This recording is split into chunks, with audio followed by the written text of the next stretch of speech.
A ese hombre que los jóvenes de la década del 80 lo conocíamos a través de sus libros, 20 años explorando Cuba, 40 años explorando Cuba, de esa sociedad espeleológica que supo aglutinar a muchos hombres de ciencia que se formaron bajo su mirada, bajo ese impulso que le dio cuando fue presidente de la Academia de Ciencias de Cuba. Después ya fundó en 1940, él fundaba en 1940 la Sociedad Espeleológica de Cuba. Y lo interesante es que los espeleólogos somos un gremio, una sociedad que Carlos Latorre lo definía al conocer a Núñez Jiménez y dijo que era la Sociedad Espeleológica de Cuba y etcétera.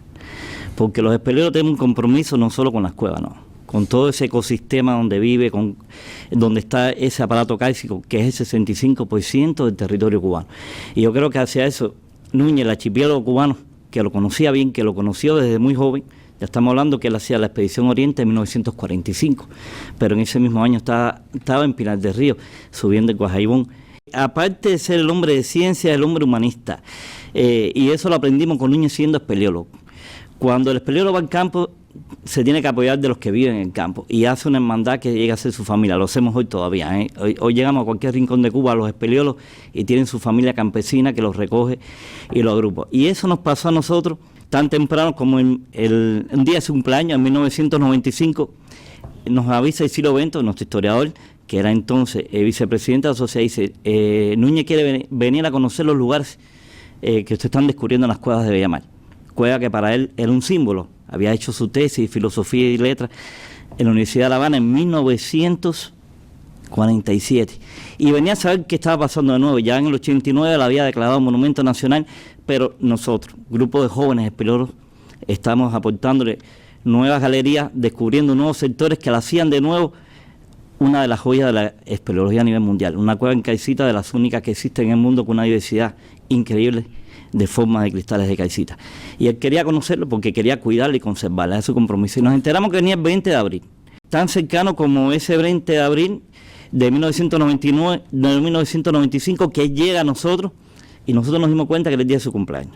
Realmente lo descubrimos ese día porque él llega a la 1 de la tarde, llega con cake, llega con refresco a celebrar con su familia, trajo sus hermanos. Y yo creo que a partir de ese momento, llega a hacer la visita a la cual ya venía, estamos hablando de 1995, él venía con un problema en la rodilla y vimos la interés. Ahí aprendimos lo que era el Núñez humano, que ya lo conocíamos en las reuniones nacionales, pero lo veíamos tan distante como el presidente. Pero ahí caminamos la cueva, salimos a las 7:30 de la noche y yo creo que la lección principal fue el compromiso que nos enseñó. El compromiso con conservar el patrimonio natural de Cuba.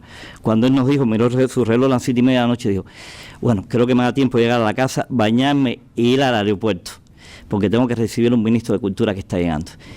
Y yo dije, wow, un hombre que el día de su cumpleaños lo dedica a conservar el patrimonio, un hombre que tiene otros compromisos estatales con el gobierno y es capaz de con nosotros, de dedicar su tiempo a los espeleólogos jóvenes, a compartirlo con ellos y regresó. Bueno, eso hizo una hermandad, ahí se crearon alianzas que duró todos sus últimos cumpleaños.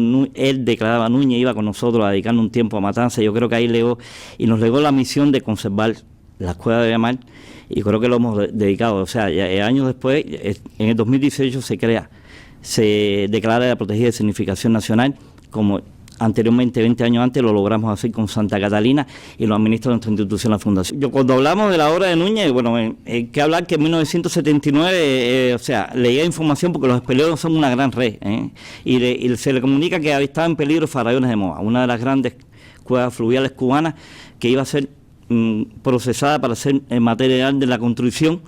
Y Núñez se entera y prepara una expedición, hace una carta a Fidel y prepara una expedición donde, bueno, Graña estuvo Nicasio Viña, uno de los grandes geógrafos y espeleólogos cubanos, y van y le hacen la carta a Fidel, y Fidel manda a retirar el molino de piedra que ya estaba construido, retirarlo para salvaguardar. Y hoy es una de las 5 áreas núcleos del Parque Nacional Alejandro de Humboldt, ¿no?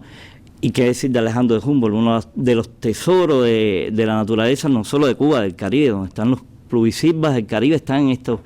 Él hizo una campaña desde la finales de los 80 y los 90, hizo una campaña para salvar estos bosques, la fábrica de agua, como él le llamó al Toba, a esta cuenca que es impresionante y que tiene tanta biodiversidad, donde ahí cientos de especies de flora, muchas de ellas en la lista roja, y especies también de mamíferos y otros que están en peligro de extinción, que solamente hoy quedan sus relictos en esto. Y le hizo todo lo posible y en una carta que le hace el comandante en el 1995 le dice que su tiempo lo iba a dedicar a salvar este patrimonio natural cubano, pero así lo hizo con las cuevas.